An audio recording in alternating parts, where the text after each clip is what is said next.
मैं आप लोगों को श्री राम भागवत गीता का प्रथम अध्याय श्री राम जी का जन्म कब और कैसे हुआ था और क्यों हुआ था बताने जा रही हूँ। भगवान श्री राम जी ने भगवान विष्णु का 7वां अवतार और मर्यादा पुरुषोत्तम माना जाता है। उनका जन्म त्रेता युग में अयोध्या के राजा दशरथ और रानी कौशल्या के घर हुआ था। उनका जन्म अधर्म के नाश और धर्म की स्थापना के लिए चैत्र मास के शुक्ल पक्ष की 9वीं तिथि को हुआ था। श्री राम जी के जन्म की संपूर्ण कथा अत्यंत प्रेरणादायक है और इसे वाल्मीकि रामायण में विस्तार से बताया है। श्री राम के जन्म के बाद उनकी जीवन यात्रा बालकाल से शुरू होकर लंका विजय और राम राज्य तक जाती है। यहाँ इस महान गाथा का अगला भाग संक्षेप में मैं बताने जा रही हूँ आप लोगों को। राजकुमारों की शिक्षा जो वाल्मीकि के आश्रम में हुई थी। राजकुमारों की शिक्षा पूरी होने के बाद महर्षि विश्वामित्र अयोध्या आए। उन्होंने राजा दशरथ से कहा, हे श्री राम और लक्ष्मण, अपने साथ वन में जाने की मांग की ताकि वे उनके यज्ञों में बाधा डालने वाले राक्षसों को अंत कर सके। वन में श्री राम ने राक्षसी तारका सुबाहु जैसे भयंकर राक्षसों का वध किया और महर्षि के यज्ञ को सुरक्षित पूरा करवाया। इसी यात्रा के दौरान प्रभु राम ने अपने चरणों के स्पर्श से पाषाण पत्थर बनी माता। उसके बाद उन्होंने वापस अपने घर अपने राजमहल में आए। राजा बनने के बाद श्री राम रात में वेश बदलकर अपनी प्रजा का हाल जानने निकलते थे। एक दिन उन्होंने एक धोबी और उसकी पत्नी के बीच विवाद सुना, जिसमें धोबी ने लंका से लौटी सीता के बारे में पवित्रता पर सवाल उठाया। एक राजा के रूप में राजधर्म और कुल की प्रतिष्ठा को सर्वोपरि रखते हुए श्री राम ने भारी मन से माता सीता के परित्याग का निर्णय लिया। उन्होंने लक्ष्मण जी को आदेश दिया कि वे सीता जी को वन में छोड़ आए। उस समय माता सीता गर्भवती थी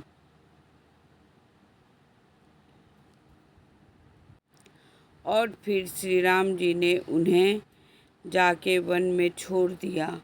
तभी महर्षि वाल्मीकि का आश्रम में लौ कुश का जन्म हुआ। वह वन में भटकती हुई माता सीता को महर्षि वाल्मीकि ने अपने आश्रम में आश्रय दिया। वहीं पर माता सीता ने 2 जुड़वा पुत्रों को जन्म दिया, जिनका नाम लौ और कुश रखा गया। महर्षि वाल्मीकि ने दोनों बालकों को वेदों, अस्त्रों, शास्त्रों की शिक्षा दी और स्वयं द्वारा रचित संपूर्ण रामायण कंठस्थ करवाया। अयोध्या में श्री राम ने चक्रवर्ती सम्राट बनने के लिए अश्वमेध यज्ञ का आयोजन किया। चूँकि माता सीता वहाँ नहीं थी, इसीलिए श्री राम ने उनकी एक सोने की मूर्ति अपने पास रखकर यज्ञ पूरा किया। यज्ञ का घोड़ा घूमते हुए महर्षि वाल्मीकि के आश्रम के पास पहुँचा, जहाँ बालक लव और कुश ने उसे बांध लिया।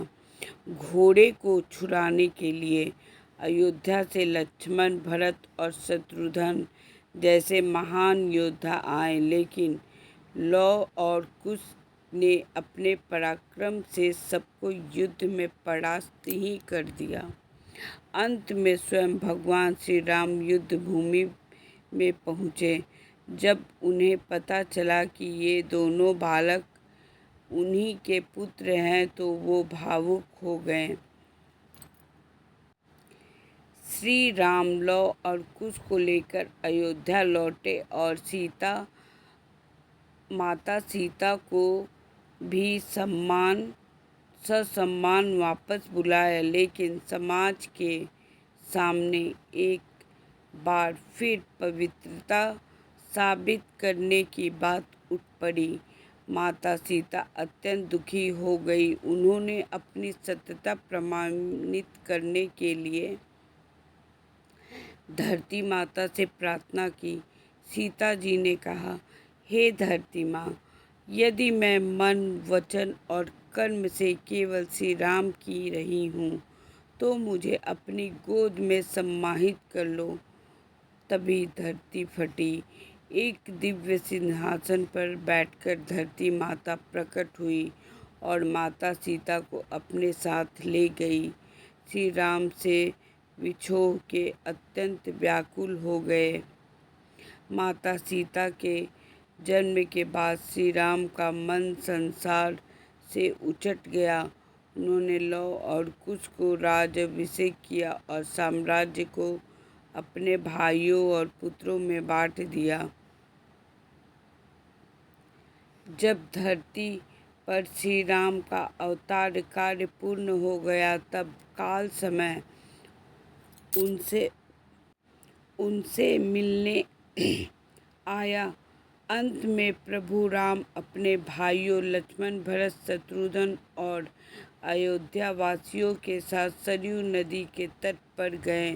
वहाँ उन्होंने सरयू नदी में जल समाधि ली और अपने वास्तविक चतुर्भुज रूप भगवान विष्णु में प्रकट हो गए और वैकुंठ धाम लौट गए।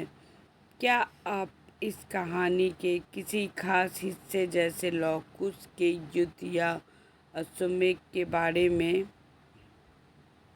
अधिक विस्तार से जानना चाहते हैं तो प्लीज़ मेरे चैनल को लाइक कीजिए, सब्सक्राइब कीजिए। Thanks for watching.